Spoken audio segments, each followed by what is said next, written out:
Hello and welcome to my film review of The Big Short. And the first thing about this film I did struggle with is there was a lot of banking jargon in there, and I'm not going to pretend like I'm an expert from the Wall Street Journal, so I'll just quickly outline the plot. The Big Short describes several of the key players in the creation of the credit default swap market that sought to bet against the collateralized debt obligation CDO bubble, and thus ended up profiting from the financial crisis of 2007 to 2010. The book also highlights the eccentric nature of the type of person who bets against the market or goes against the grain. Now this is the summary of the book itself, just bear with me. The work follows people who believed the bubble was going to burst, like Meredith Whitney, she's not in the film, who predicted the demise of Citigroup and Bear Stearns, Steve Eisman, an outspoken hedge fund manager, Greg Lippmann, a Deutsche Bank trader, Eugene Yu, a quantitative analyst who created the first CDO market by matching buyers and sellers, the founders of Cornwall Capital, who started a hedge fund in their garage, the Garage Band hedge fund, with $110,000 and built it into $120 million when the market crashed, and Michael Burry, an ex-neurologist who created Sign Capital despite suffering from blindness in one eye and Asperger's syndrome. I know I used the summary of the book instead of actually the film itself, but I just thought it was a little bit more clear, and also it gives a little bit more real world context, because after all that is what the book is written about, the financial crisis obviously. Now I'm going to go through the cast a little bit. So Dr. Michael Burry was portrayed by Christian Bale, obviously the neurologist turned hedge fund manager. We've got Mark Baum, who's a character based on Steve Eisman, portrayed by Steve Carell. He's the Wall Street hedge fund manager with a big mouth. Front Point Capital, which is based on the Front Point partners. And we've also got the character Jared Bennett, who's actually based on Greg Lippmann in the book, portrayed by Ryan Gosling. Self-interested, highly talented bond salesman, Deutsche Bank decides to short CDOs, even though Deutsche itself is involved in the CDO business, and he's like the narrator throughout the film. The character Ben Rickett, based on Ben Hockett, portrayed by Brad Pitt. The two fellas in the film, Charlie and Jamie, who try and start a hedge fund in the garage, see him as a mentor to try and make bigger investments and to be recognised by a Wall Street hedge fund. They, by accident, spot Michael Burry's sort of analysis that the subprime mortgages are going to fail in the second quarter of 2007. So they obviously want in on the action so they can bet against the market and make money off the credit default swap. Lastly, we've got Charlie Geller, who's actually based on Charlie Ledley, portrayed by John Magaro. I think he's the geekier looking one in the Garage Band hedge fund. And we've also got James Shipley, the character who's based on Jamie May, portrayed by Finn Whitrock, and he is the partner in the Brownfield hedge fund, which is the fictitious hedge fund in the film.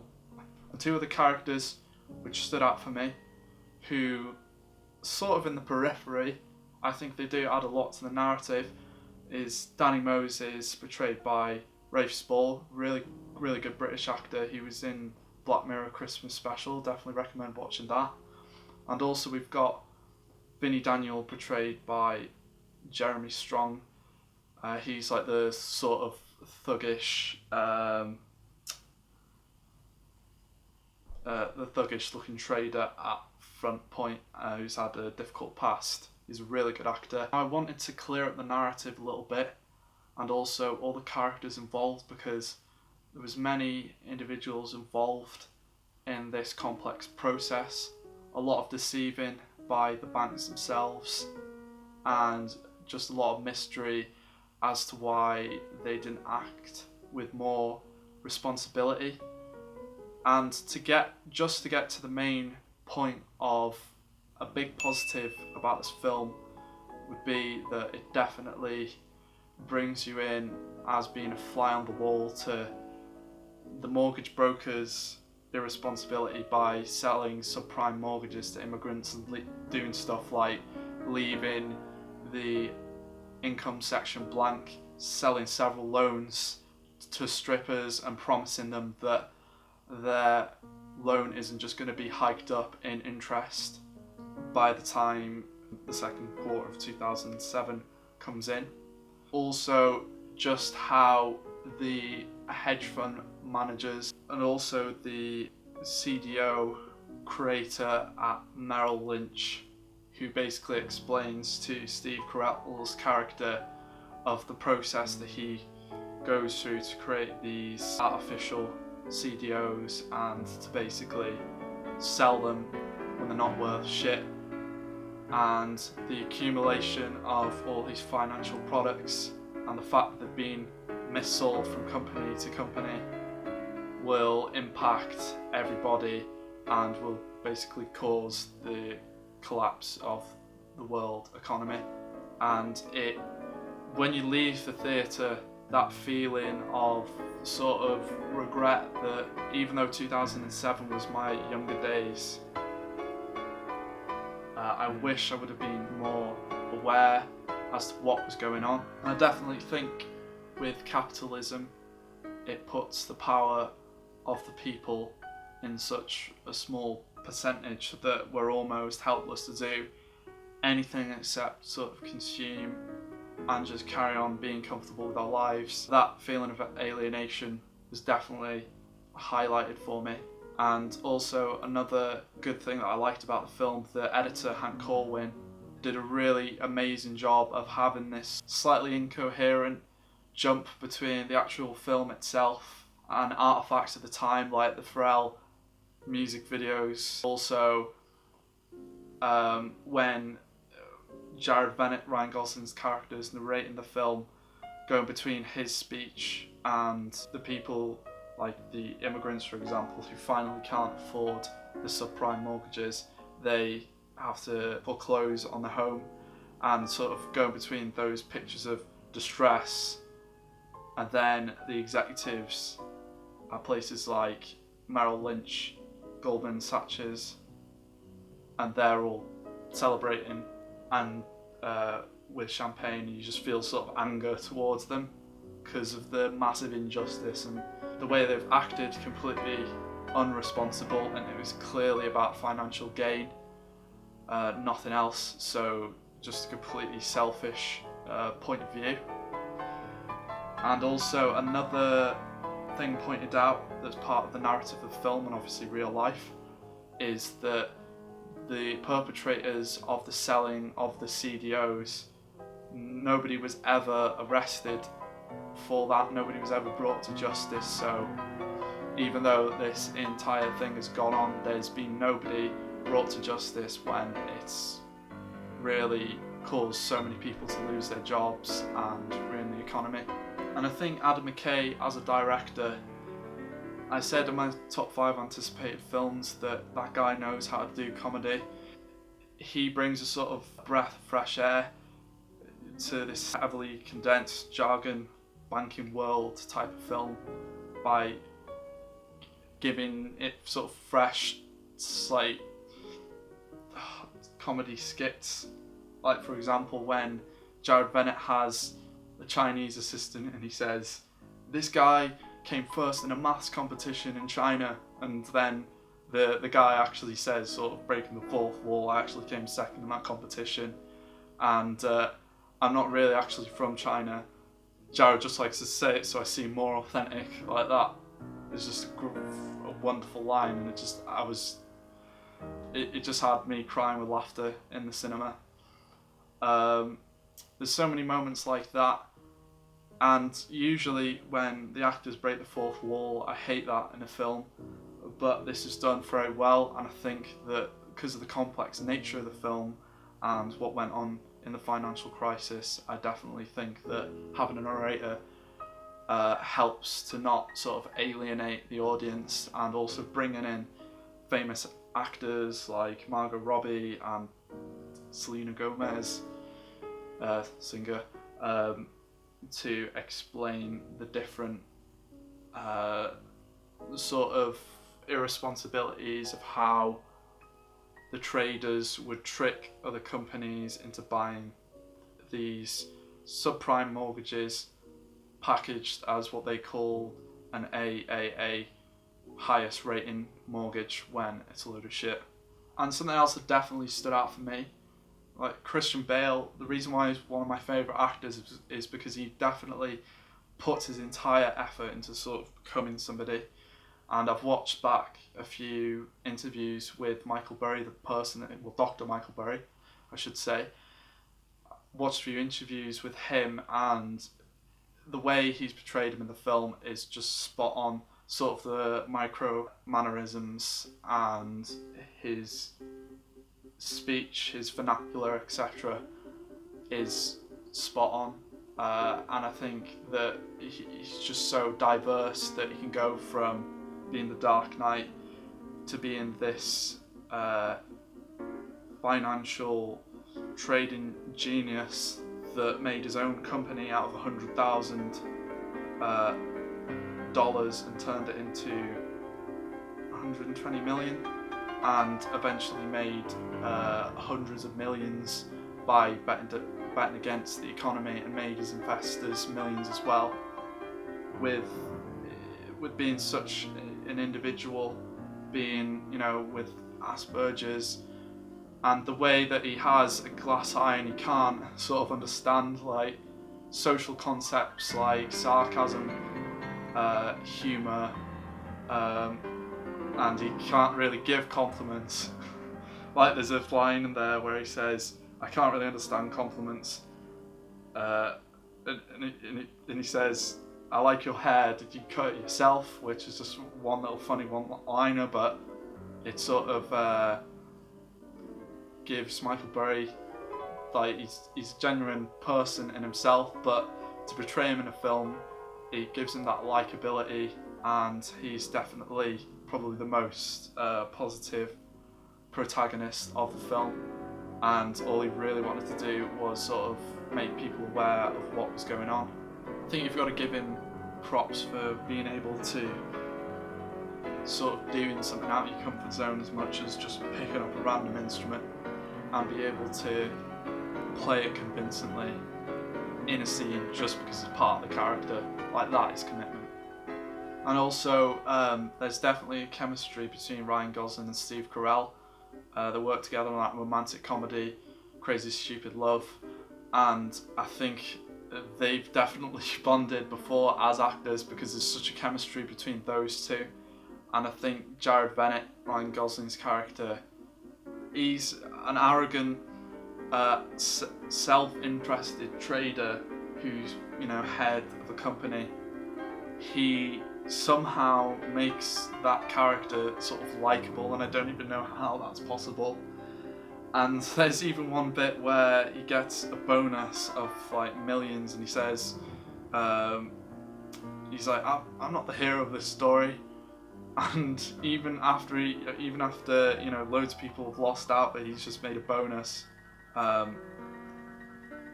you definitely still like him as a character, which is just something remarkable about this film. I can't forget Brad Pitt, who plays Ben Rickett, who's sort of sick of the banking world and wants to just give advice to Brownfield, hedge fund formed in a garage by the two fellas who go to that interview in JP Morgan. He just wants to help them just because they asked. And the sort of the depth of the script, that instead of just sort of focusing on the comedy, you really sort of realise as to why this is such a tragedy. Like when they're celebrating because they go to called conference in Las Vegas, for all the mortgage brokers, and they want to buy credit default swaps, and they realise that when the crash comes through, they're going to make a lot of money, so they're celebrating. Ben Rickett, Brad Pitt, says, you've realised what you've just done. And they're like, why, what do you mean, we're just celebrating? And he says, you bet against the economy. And they're like, yeah, well, we're going to make a load of money off it. That's probably not the right line, so don't hold me to that, but just summarising it for you.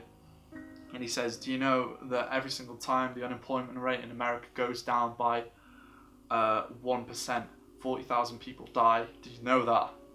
And then they sort of realise, oh yeah, if this does actually go wrong, people are going to lose their jobs, and they're sort of really sad.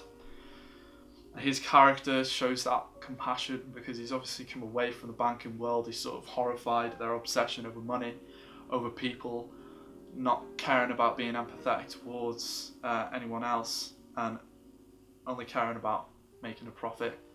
That definitely brings a balanced angle to the film. Even the periphery characters like Danny Moses, played by Rafe Spall, who's sort of just one of the analysts for Mark Baum. They're always sort of interjecting with little one-liners just to keep the film interesting, keeping it immersed, full of sort of charisma. Vinny Daniel he's played by Jeremy Strong. He's sort of a hard New Yorker trader. He's just a really good actor. I think even if he wasn't, the main protagonist, but I think that as the plot goes on, it sort of focuses on each individual who predicted the crash.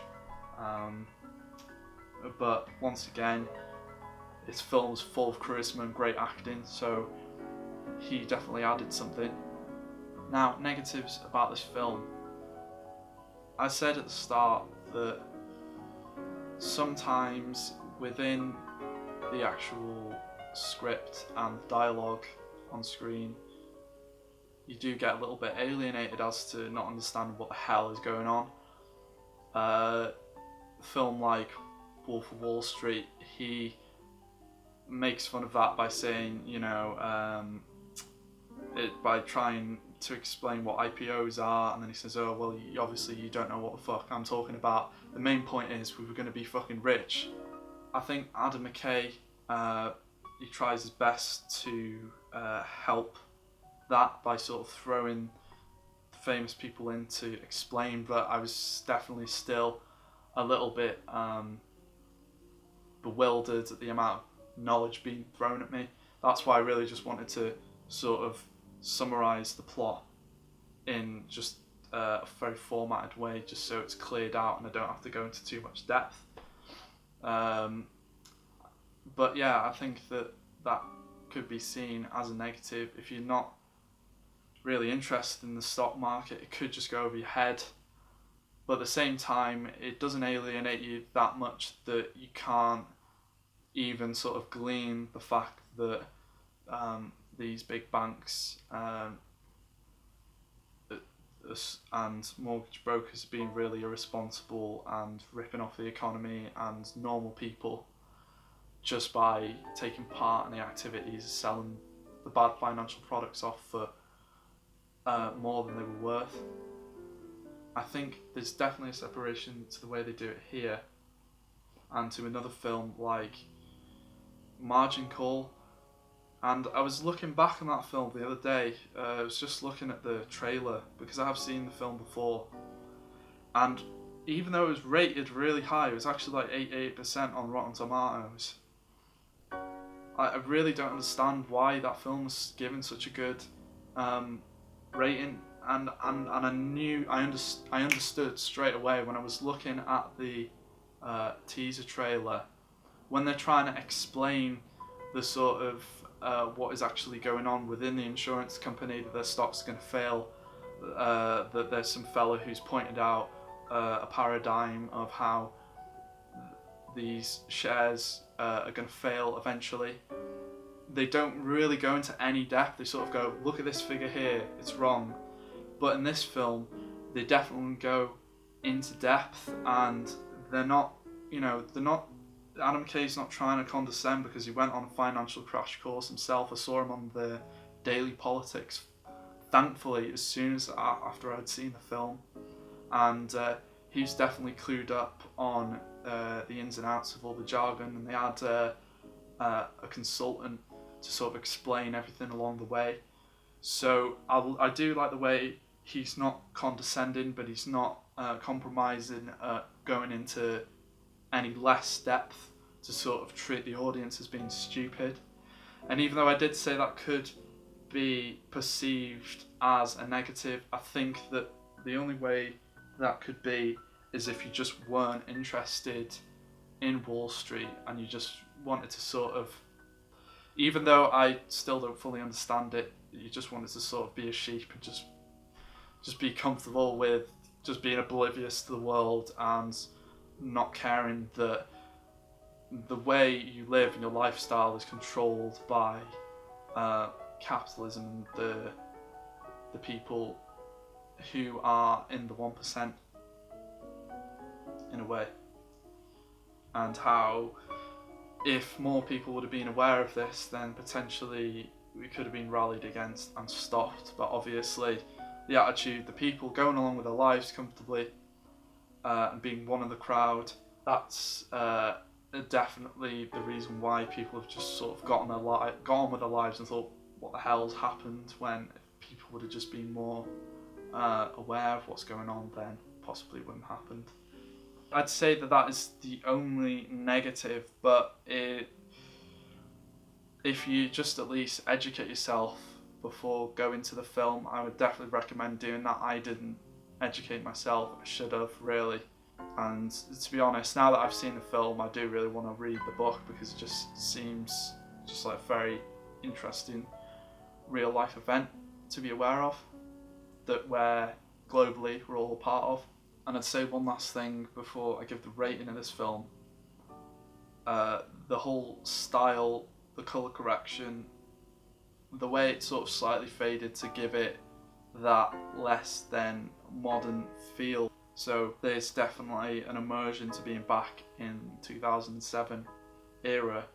It gives it that sort of individual style, which sort of reflects the way that these geniuses, these intellectuals, had to sort of go against the grain to predict this event. And if they weren't individuals in themselves, then they wouldn't have been able to do this, to have a completely opposing opinion and different outlook on the world.